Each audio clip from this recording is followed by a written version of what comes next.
আসসালামু আলাইকুম প্রিয় শিক্ষার্থীবৃন্দ, কেমন আছো তোমরা সবাই? নিশ্চয়ই ভালো। আলহামদুলিল্লাহ, আল্লাহর অশেষ রহমত এবং তোমাদের দোয়ায় আমিও ভালো আছি। আজ তোমাদের ষষ্ঠ শ্রেণীর তথ্য ও যোগাযোগ প্রযুক্তি অনলাইন ক্লাসের দ্বিতীয় দিন।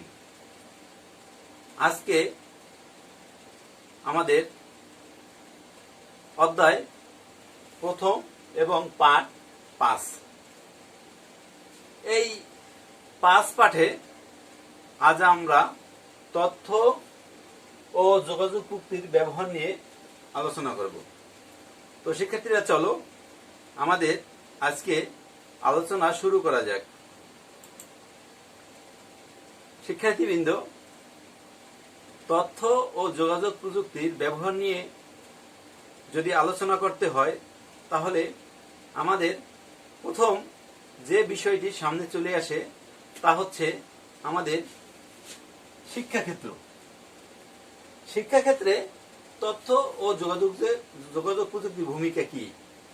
শিক্ষার্থীবৃন্দ, তোমাদের যদি প্রশ্ন করা হয় যে বিদ্যালয়ে সবচেয়ে তোমাদের আনন্দের ধ্বনি কি, তাহলে তোমরা নির্দ্বিধায় অবশ্যই উত্তর দিবে যে স্যার, আমাদের কাছে সবচেয়ে আনন্দের ধ্বনি হচ্ছে ছুটির ঘন্টার ধ্বনি।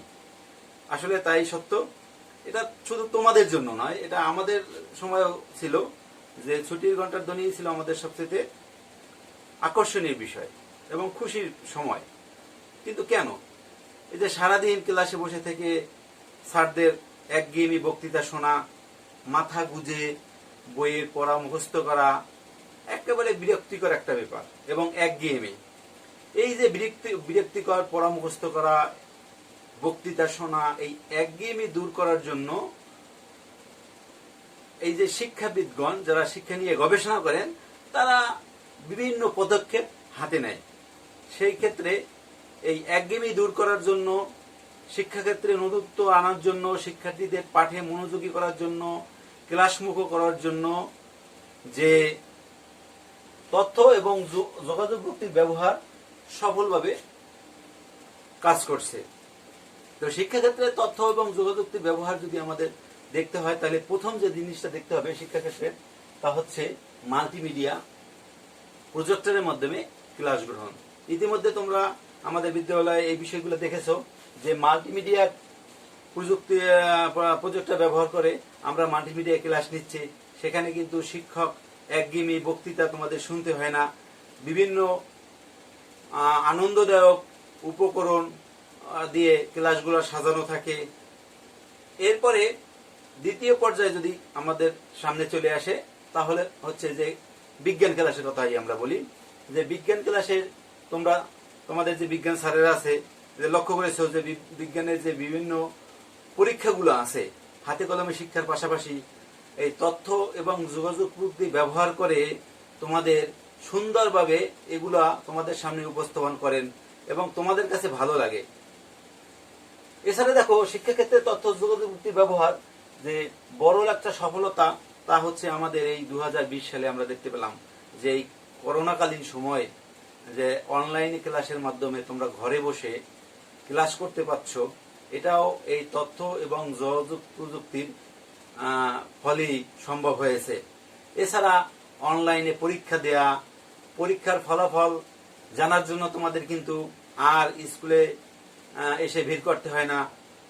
2020 সালের এসএসসি পরীক্ষার্থীদের ফলাফলের কথাই চিন্তা করো। ফলাফলগুলো তোমাদের মোবাইলে এসএসএস এর মাধ্যমে বোর্ড কর্তৃপক্ষ পাঠিয়ে দিয়েছে। এরপরে শিক্ষাক্ষেত্রে তথ্য ও যোগাযোগ প্রযুক্তির ব্যবহার ক্ষেত্রে আর যে বিষয়টি লক্ষ্য করা যাচ্ছে, তা হচ্ছে এই যে আমাদের ব্যাগ ভর্তি বই, এক গাদা বই নিয়ে স্কুলে আসতে হয়।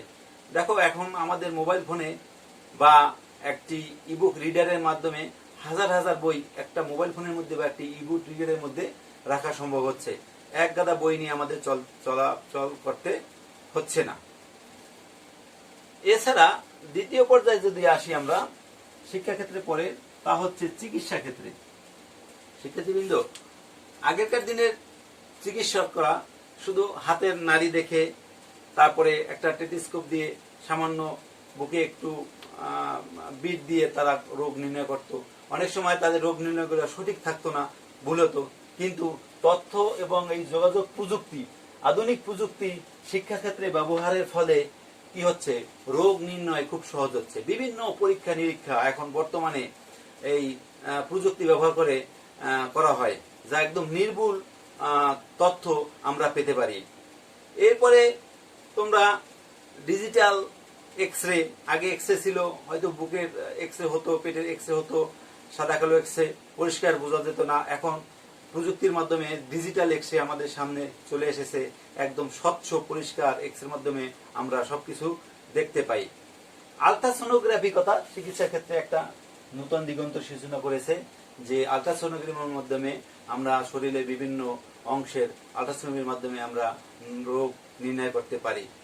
এছাড়া চিকিৎসা ক্ষেত্রে অপারেশন একটি গুরুত্বপূর্ণ বিষয়, যে অনেক জটিল এবং কঠিন অপারেশনগুলা আগে করা সম্ভব হতো না, কিন্তু এখন প্রযুক্তির মাধ্যমে এখন জটিল এবং কঠিন অপারেশনগুলো সম্ভব হচ্ছে। বিশেষ করে তোমরা দেখছো আমাদের যে মাথার যে অপারেশনগুলো, নিউরোলজিস্টের যে অপারেশনগুলো করা হয়, সে খুবই ক্ষুদ্র এবং জটিল অপারেশন, যা প্রযুক্তি ব্যবহার করে খুব সহজ করে দিয়েছে।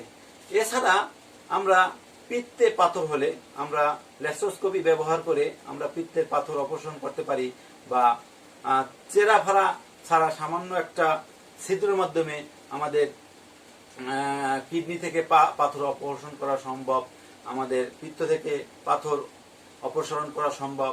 এমনকি আমাদের যে অ্যাপেন্ডিসাইটের অপারেশনও আমরা আধুনিক প্রযুক্তি ব্যবহার করে বড় রকমের কাটা ফেলা ছাড়া থেকেই আমরা করতে পারি। এরপরে আসে চিকিৎসা ক্ষেত্রে প্রযুক্তির ব্যবহারের কথা যদি বলতে হয়, তাহলে অবশ্যই আমাদের মোবাইলের মাধ্যমে সেবা প্রদান, এটা অবশ্যই খেয়াল রাখতে হবে, যেটাকে আমরা ই সেবা বলে থাকি। এরপরে তথ্য এবং যোগাযোগ প্রযুক্তির ব্যবহার সম্পর্কে যেটা বলতে হয়, সেটা হচ্ছে বিজ্ঞান এবং গবেষণা। দেখো, বিজ্ঞান এবং গবেষণা, বিশেষ করে গবেষণার যে একটি বিষয়, অনেক গবেষণা আছে যেগুলো মানুষের পক্ষে সম্ভব নয়, কিন্তু যন্ত্রের পক্ষে সম্ভব।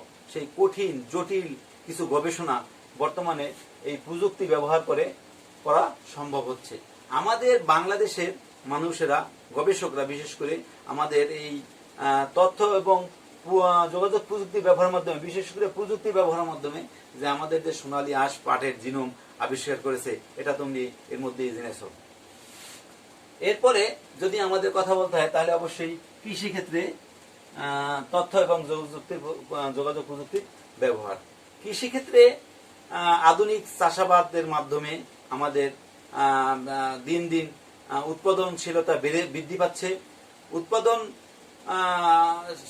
বৃদ্ধির পাশাপাশি বিভিন্ন ফসলকে তোমার উচ্চ ফলনশীল জাতে উৎপাদন করার ক্ষেত্রে তথ্য এবং যোগাযোগ প্রযুক্তির ব্যবহার অত্যন্ত গুরুত্বপূর্ণ ভূমিকা পালন করে। এছাড়া রেডিও, টেলিভিশন এর মাধ্যমে আমরা বিভিন্ন কৃষি সেবা পেয়ে থাকি। রেডিও এবং টেলিভিশনে আমাদের এই রেডিও এবং টেলিভিশনগুলো আমাদের কৃষকদের নিয়ে বিভিন্ন অনুষ্ঠান সম্প্রচার করে।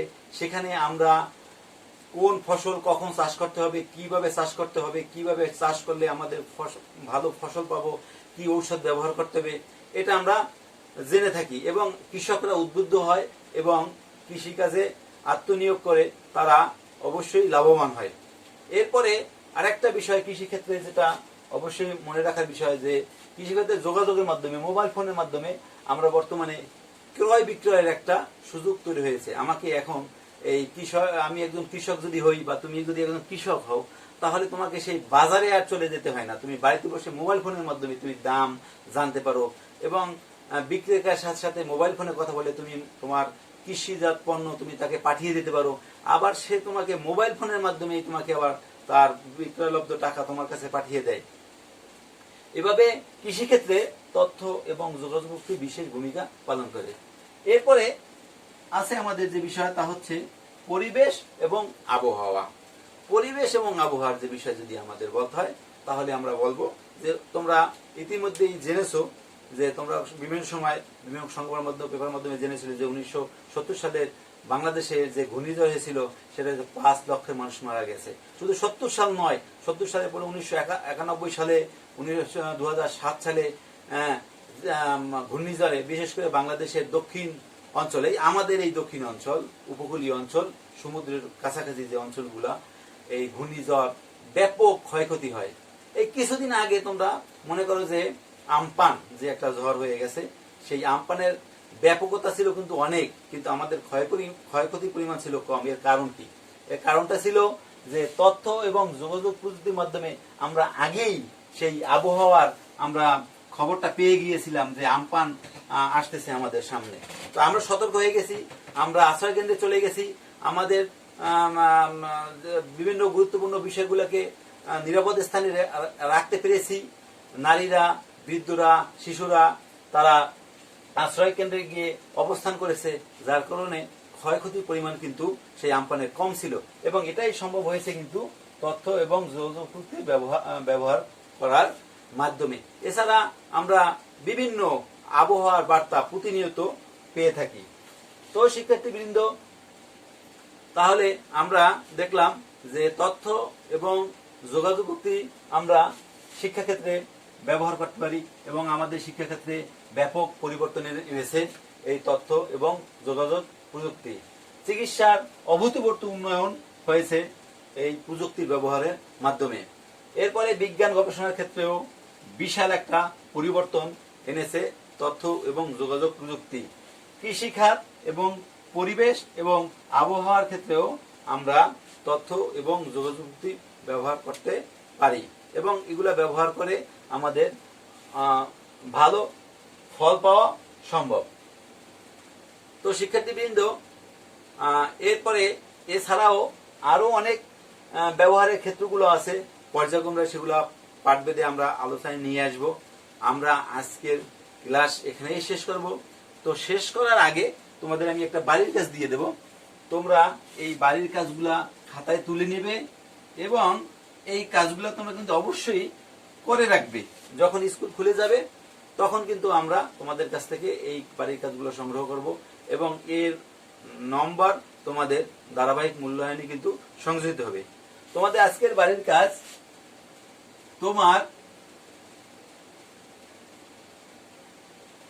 আমাদের বাড়িতে সবাই মোবাইল ফোন আছে। এই মোবাইল ফোন একটি তথ্য এবং যোগাযোগ প্রযুক্তি। মোবাইল ফোন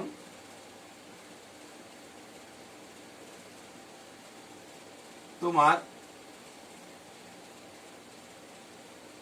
শিক্ষাক্ষেত্রে কিভাবে ব্যবহার করবে,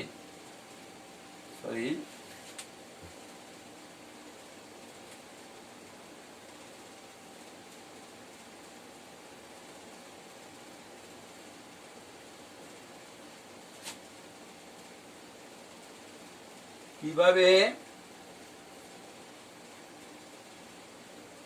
ব্যবহার করবে, ব্যাখ্যা করো। বাড়ির কাজটা তোমরা তুলে নাও, এবং এই বাড়ির কাজটা যথাসময়ে সম্পন্ন করবে যে তোমার মোবাইল ফোন তোমার শিক্ষাক্ষেত্রে তুমি কিভাবে ব্যবহার করবে। শিক্ষার্থীবৃন্দ, তো আজকের ক্লাস এ পর্যন্তই শেষ। আগামী সপ্তাহে তোমাদের সাথে আবারও কথা হবে। এতদিন তোমরা যেখানেই থাকো ভালো থাকো, সুস্থ থাকো, এবং তোমরা যদি অবশ্যই বাইরে যাও সামাজিক দূরত্ব বজায় রাখবে, স্বাস্থ্যবিধি মেনে চলবে, মাস্ক নিয়ে চলাফেরা করবে। আল্লাহ হাফেজ।